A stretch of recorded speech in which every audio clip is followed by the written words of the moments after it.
যুক্তরাজ্যের এসেক্সে এক হৃদয় বিদারক ঘটনায় মায়ের বারবার অনুরোধ সত্ত্বেও সময়মতো সিজারিয়ান সেকশন না করায় নবজাতক এক শিশুর মৃত্যু হয়েছে বলে ইনকোয়েস্ট তদন্তে উঠে এসেছে। ঘটনাটি ঘটেছে ব্রমফিল্ড হসপিটাল, এসেক্সে। জানা যায়, গর্ভাবস্থার ৩৫ সপ্তাহে প্রসব বেদনা হলে দিবিয়া রাজেশ হাসপাতালে ভর্তি হন।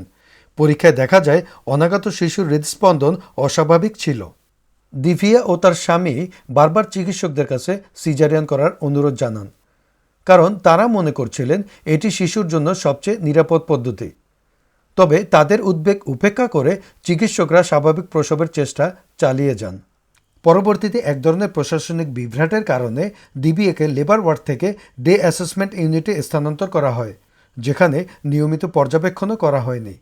এর প্রায় ৪ ঘন্টারও বেশি সময় পর জরুরি ভিত্তিতে সিজারিয়ান করা হয়, কিন্তু ততক্ষণে শিশুটি অক্সিজেন স্বল্পতার কারণে মারাত্মক মস্তিষ্কে ক্ষতি বা হাইপারটক্সিক ব্রেন ইনজুরি এবং পালমোনারি হাইপারটেনশনে আক্রান্ত হন এবং জন্মের মাত্র ১৩ ঘন্টা পর শিশুটি মারা যান।